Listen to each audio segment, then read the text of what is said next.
In this presentation, you'll be introduced to some fundamental topics, including some basic ethics terminology, the nature of ethics codes and their relationships with the law or other standards, and values and value conflicts. Before we dive into these topics, it may be helpful to briefly discuss your approach to the material covered in this course. The goal of this course is not to feed you all the right answers for the difficult situations that may come up in your professional career.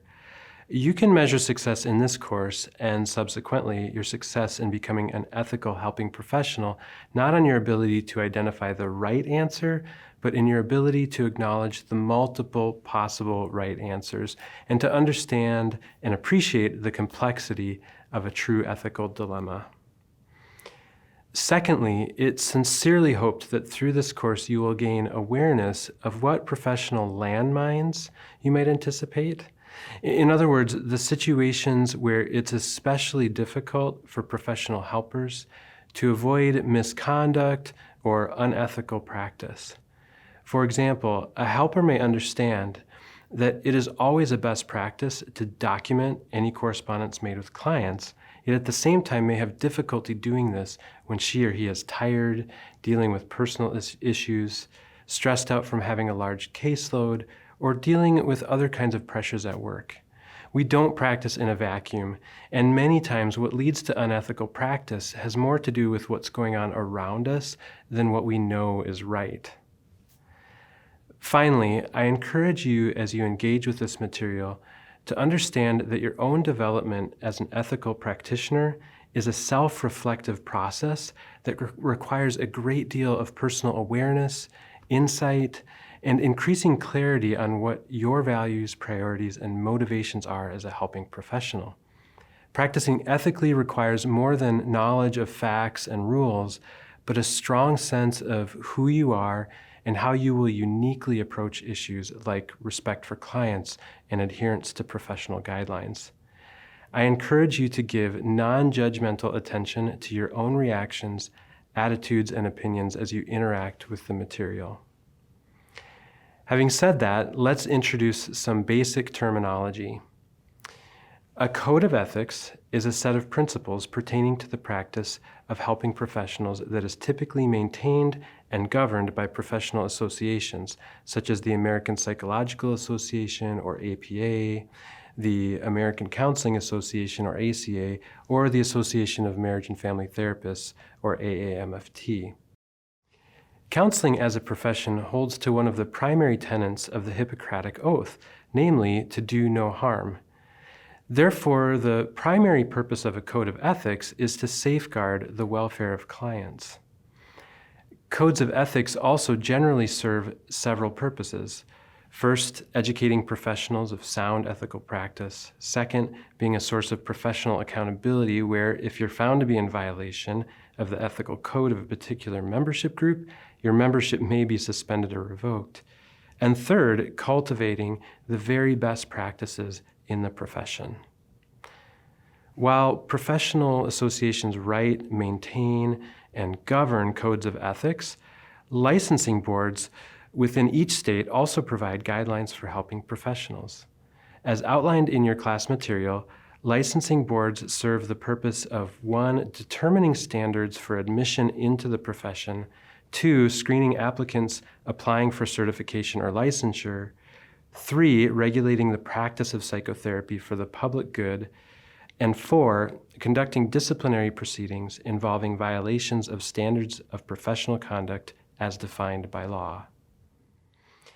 Belonging to a professional association, as well as obtaining licensure, are both encouraged in the helping professions, not only for professional or monetary benefits, but also for accountability, credibility, and ultimately providing the people you serve with the best care possible.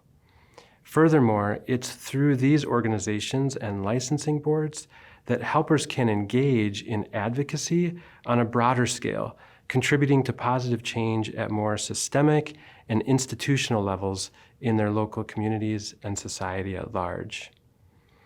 Knowing the codes of ethics and general guidelines for practice provides a strong base for ethical practice, but it's also important to recognize the problem-solving skills and intentionality required.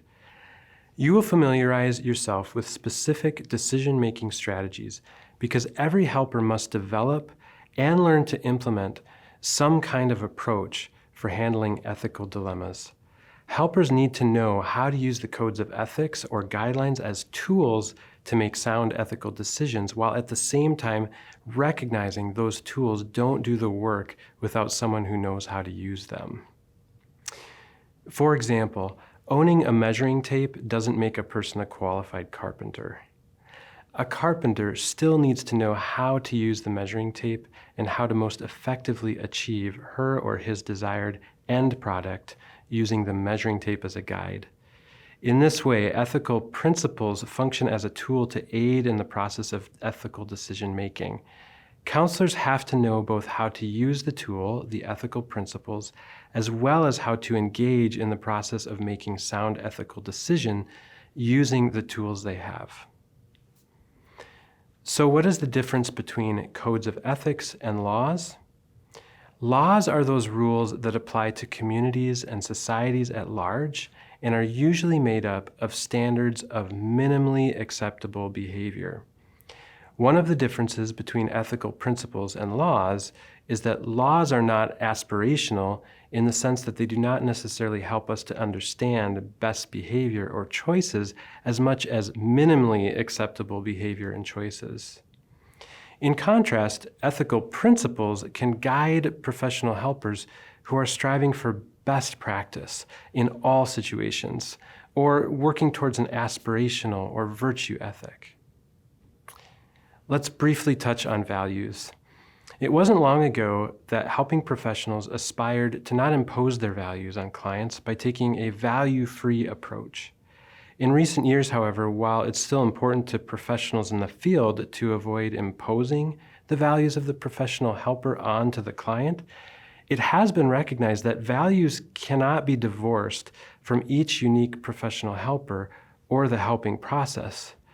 The focus has therefore turned towards encouraging helpers to develop awareness, not only of their values, but also their cultural identity, their socialization experiences, the particular worldview they hold, and the power they must learn to navigate simply because of their role as helper.